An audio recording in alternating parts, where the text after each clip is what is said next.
125 जागांची आघाडी आहे आणि महाविकास आघाडीला 83 जागांची आघाडी आहे। काँग्रेसची परिस्थिती अजूनही चिंताजनक। 28च्या पुढे 25, 26, 27, 28 काँग्रेसचा प्रवास अत्यंत धीम्या गतीने सुरू आहे। शिवसेना शिंदे गटाला 30, भाजपला 74 आणि अजित पवार यांच्या राष्ट्रवादी काँग्रेसला 20 जागांची आघाडी आतापर्यंत मिळालेली आहे। महाविकास आघाडी महायुतीचं हे चित्र टोटल जर आपण बघितलं तर बहुमताचा आकडा आहे 145। जर सरकार महायुतीला थापायचं असेल तर त्यांना 145 चा आकडा गाठायचा आहे। आता महायुतीकडे आघाडी आहे 122 जागांची, म्हणजे अजून 23 जागांची आघाडी जर महायुतीला मिळाली आणि ती आघाडी मतमोजणीच्या शेवटच्या फेरीपर्यंत महायुतीला कायम ठेवता आली तर महाराष्ट्रामध्ये 2024 चं सरकार स्थापन करण्यामध्ये महायुतीला फारशी अडचण येणार नाही।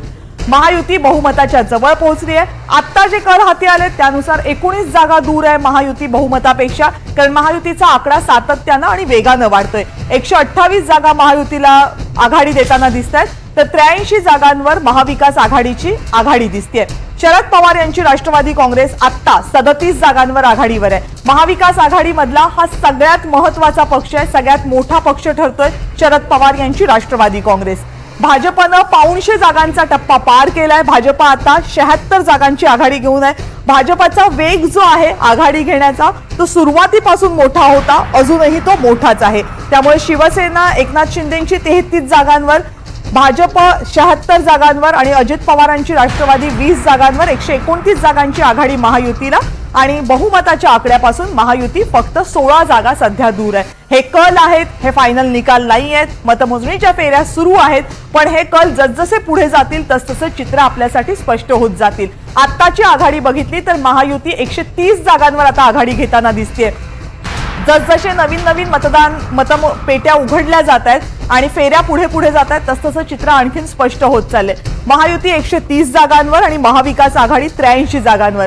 जर हेच कल कायम राहिले तर महायुतीला सत्ता स्थापनेसाठी मोठी अडचण येणार नाही। महायुतीला सत्ता स्थापनेसाठी इतर पक्षांची मदत घ्यावी लागणार नाही आणि कदाचित महाराष्ट्रात वेगवेगळ्या राजकीय समीकरणांची जी चर्चा होतीये ती होणार नाही। पण आता हे सगळं सांगणं खूप प्रीमॅच्युअर ठरेल, कारण महाविकास आघाडीमधली जे जागा आहेत आणि महायुतीमधल्या ज्या जागा आहेत, मित्र पक्षांच्या ज्या जागा आहेत त्या जागांच्या बाबतीत काय विचार होतो आणि भाजप जो सगळ्यात मोठा पक्ष आहे तो या सगळ्याच्या बाबतीत काय विचार करतो। जसं मगाशी अभय सरांनी सांगितलं, आकड्यांच्या खेळामध्ये भाजप इतकं मातब्बर सध्या कुणीच नाहीये।